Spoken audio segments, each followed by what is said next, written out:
Bismillahirrahmanirrahim. Assalamualaikum warahmatullahi wabarakatuh. Perkenalkan, nama saya Gina Lidinillah dari kelas 1C dengan NPM 2203004192. Di sini saya akan mempresentasikan hasil dari artikel yang telah saya buat dengan judul Efektivitas Program Gerakan Masyarakat Maghrib Mengaji pada Remaja di Madrasah Al-Hidayah Kertaharja.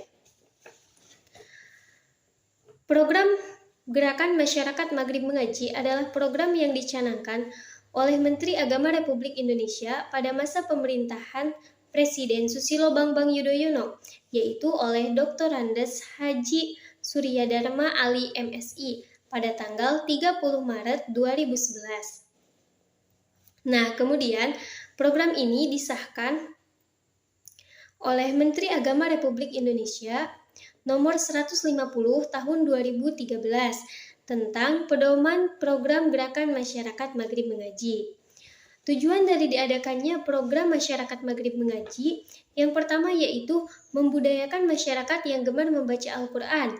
Yang kedua yaitu memakmurkan masjid dengan kegiatan mengaji setelah sholat maghrib untuk meningkatkan kualitas membaca, menulis, dan memahami Al-Quran, serta diharapkan masyarakat setelah mengikuti program Gerakan Masyarakat Maghrib Mengaji bukan hanya bisa menulis dan membaca Al-Quran, tapi juga bisa merealisasikan pemahaman dari kandungan surah dalam Al-Quran dalam kehidupan sehari-hari. Nah, kemudian bentuk pelaksanaan dari program Gerakan Masyarakat Maghrib Mengaji yang pertama yaitu membaca dan menulis Al-Quran. Yang kedua yaitu menghafal surat-surat pendek dan menghatamkan Al-Quran. Dan yang ketiga yaitu memahami arti kata dan menerjemahkan Al-Quran.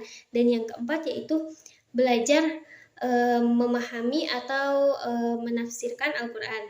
Nah, kemudian untuk sasaran dari program Gerakan Masyarakat Maghrib Mengaji yang pertama yaitu keluarga muslim, yang kedua yaitu majelis taklim atau organisasi-organisasi Islam, dan yang ketiga yaitu anak-anak, remaja, serta mahasiswa.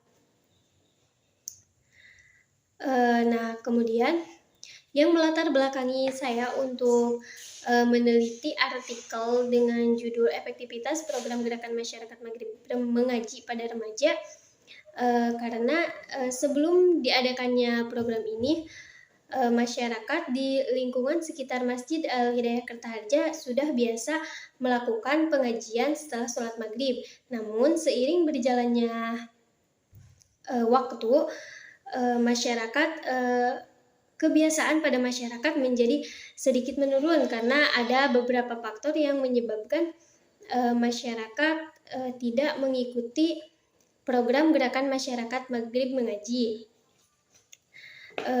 Faktor-faktor yang menyebabkan menurunnya kebiasaan masyarakat untuk mengikuti pengajian setelah maghrib yang pertama yaitu karena adanya media elektronik seperti televisi dan kemudian handphone serta media sosial yang menyebabkan waktu-waktu yang biasa digunakan untuk mengaji setelah maghrib digantikan dengan menonton siaran acara keluarga. Untuk penelitian yang saya lakukan yaitu di Madrasah Al-Hidayah Kertaharja yang berlokasi di Dusun Sarayuda RT 3 RW 8 Desa Kertaharja, Kecamatan Cijengjing, Kabupaten Ciamis, Jawa Barat. Nah, untuk objek penelitian saya khususkan kepada remaja tingkat SMA dan SMP. Kenapa hanya pada remaja saja? Karena setelah saya melakukan observasi, untuk orang tua dan anak-anak program ini dikatakan berjalan dengan efektif karena 60% dari orang tua dan anak-anak masih mengikuti kegiatan ini.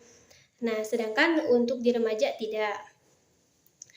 Metode penelitian yang saya ambil yaitu metode kualitatif dengan teknik pengumpulan data, observasi, wawancara, dan dokumentasi.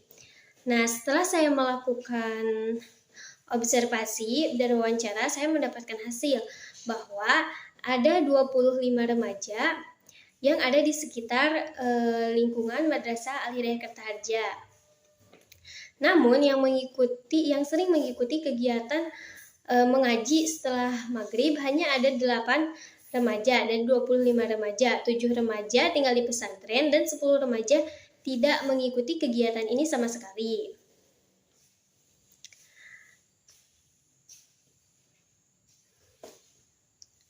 Nah, jadi dapat dipresentasikan hasilnya adalah 32% remaja yang mengikuti kegiatan ini. Jadi tidak bisa dikatakan efektif karena kurang dari 60%. Nah, kemudian untuk faktor pendukung dari program Gerakan Masyarakat Maghrib Mengaji pada Remaja ini yang pertama yaitu tempatnya yaitu di Madrasah Al-Hidayah Kertaharja. Yang kedua yaitu tenaga pengajar. Nah, untuk tenaga pengajar di sini ada ustadz dan ustadzah. Nah, kemudian yang ketiga yaitu peserta didik. Nah, untuk peserta didiknya sendiri yaitu terbagi dari 3 kalangan. Yang pertama yaitu anak-anak, yang kedua yaitu remaja, dan yang ketiga yaitu orang tua. Nah, kemudian yang terakhir, yang keempat yaitu fasilitas. Nah, fasilitas yang ada di Madrasah Al-Hidayah Kertaharja ini berupa kitab-kitab seperti Al-Quran dan kitab-kitab lainnya, dan ada juga papan tulis dan alat tulis lainnya.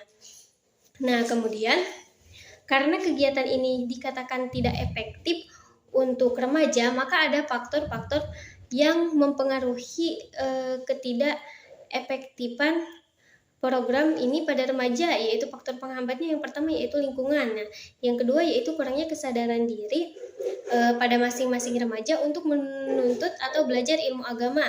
Nah, yang ketiga yaitu kurangnya dorongan dari orang tua para remaja, dan yang selanjutnya yaitu tidak bisa membagi waktu antara sekolah dan waktu mengaji. Nah, yang terakhir yaitu merasa bosan dan malas untuk mengikuti kegiatan mengaji setelah maghrib.